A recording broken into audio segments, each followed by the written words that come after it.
And upon ending your position as a teaching associate, what did you do? Well, at that point, I had already been introduced to Scientology, so I started my study of Scientology and dropped out of the PhD program. How were you introduced to Scientology? Martin Samuels came up to Davis. He was a Scientologist who was on the Class 8 course in Los Angeles. He had been a graduate student in philosophy at UCD and came up for the purpose of interest of starting a franchise when he completed the Class 8 course, which would be in a few months. So he came up to see what, sort of like a recon mission. And tell me, what do you mean he's starting a franchise? Well, at that time, they were called franchises, where a license was given to start what was called a Dianetics and Scientology Center, which had limited licenses to what it could teach or sell. And that's what he wanted to start. Where?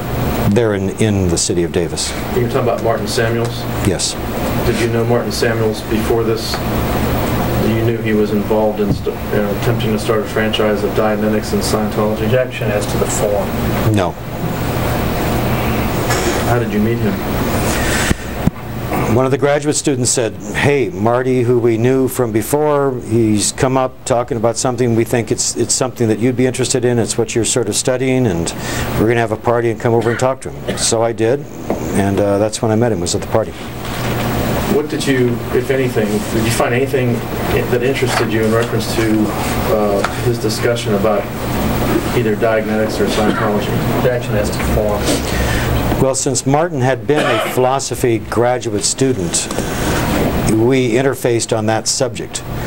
So for the next 3 days, for practically 5-6 hours a day, we found a classroom, empty classroom on the campus. Went in there and just basically filled the blackboard, and he just started explaining, and I would ask questions, and we went through everything. We went through the organizational chart, through the grade chart, we went through scales, we went through every possible subject for 3 days, but all integrated in the sense of philosophy. Move to strike, not responsive to the question. What about Scientology or Dianetics did you find to be involving philosophy at that time? Objection as to the form. I had been working on I had been a lover of Plato, and the whole notion of dialogue as a form of, if you want to call it interrogation or investigation, and I was interested in that, as well as some problems with the mind-body theory, which is just a classical philosophical problem. And we talked about that extensively. And when I became interested in it, and he was telling me how Hubbard had worked on this issue, then I became interested through that avenue. Move to strike, not responsive to the question. Was there any presentation in the 3 days and 5 to 6 hours a day about either Dianetics or Scientology being a religion? No, it was all about philosophy. Now, in your PhD program, I forgot to ask you this, were you working towards any type of dissertation? Well, there'd be a dissertation that one would have to do to get the PhD.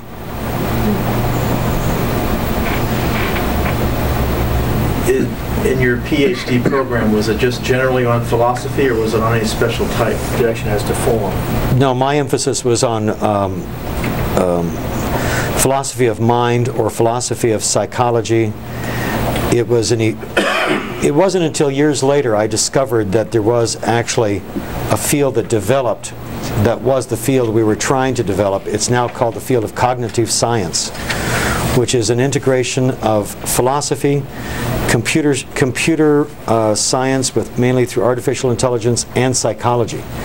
And that's what we were doing. We were playing with the rising influence of artificial intelligence, psychology, and philosophical theories, and trying to integrate them, and we had a great deal of difficulty because it was a new field. And as I said, it wasn't for Until 25 years later, I discovered there was degrees in cognitive science, and it was like, wow, that was what I was trying to do. Move to, This was your- excuse me, move to strike, not responsive to your question. This was your studies in your PhD program at the University of California, Davis? That's what my emphasis was. Okay, all right. You said you dropped out of the PhD program. Can you tell us a time frame in reference to completing that PhD program that you dropped out? Objection as to the form. When, I don't understand, when I would have completed it? Yes. Were you nearing the completion of the PhD program, or were you just beginning, in the middle, or where? Objection as to the form. I was 2 years into it. With the language requirements, I might have been able to pull it off in another year and a half. Okay. Move to strike. All right, after I'm sorry. Move to strike, not responsive to the question. All right. After you completed this 3-day review with Martin Samuels, what did you do in reference to Dianetics or Scientology? Objection. Cause for a narrative. Objection as to the form. He said he would send me some books so I could read some more. Objection. Move to strike, not responsive to the question. And did you receive any books? About a month later, I got a box of books, maybe 12 books, all by Hubbard. Okay. Do you recall what the name of those books were? Well, it was Dianetics, Modern Science of Mental Health, Science of Survival, The Phoenix Lectures, 88008, Creation of Human Ability, 880. These are all numbers, and the first 8 has a hyphen 8, and then the hyphen, the rest of them are all numeric. There was a couple of books on the e-meter, which I, having never seen an e-meter, I didn't know even what I was looking at. I think there was a book, a collection of what we call the PABs, which is spelled P-A-B, all caps P-A-B, small s.